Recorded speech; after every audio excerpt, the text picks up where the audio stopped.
মালদ্বীপের রাজধানী মালেতে অনুষ্ঠিত হলো 4 দেশীয় একদিনের futsal tournament. Royal tiger sporting ক্লাবের আয়োজনে বাংলাদেশ, ভারত, শ্রীলঙ্কার, নেপালের মোট 24টি দল অংশ নেয় এই প্রতিযোগিতায়। মালদ্বীপ থেকে ইমরান তালুকদারের তথ্য ছবিতে ডেস্ক রিপোর্ট।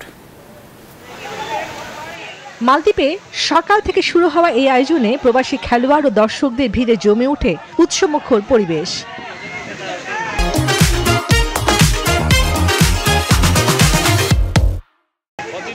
দিনভর লড়াই শেষে ফাইনালে মুখোমুখি হয় শ্রীলঙ্কার লায়ন্স স্পোর্টিং ক্লাব এবং বাংলাদেশের টিএফসি।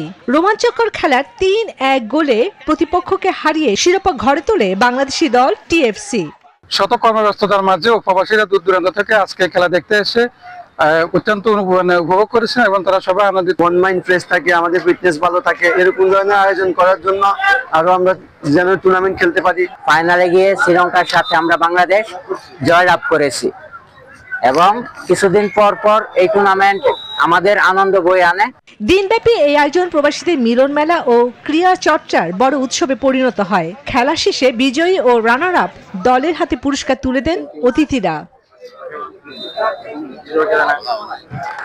আয়োজকরা জানিয়েছে ভবিষ্যতে আরো বড় পরিসরে এরকম টুর্নামেন্টের আয়োজনের পরিকল্পনা রয়েছে। Desk report, news 24।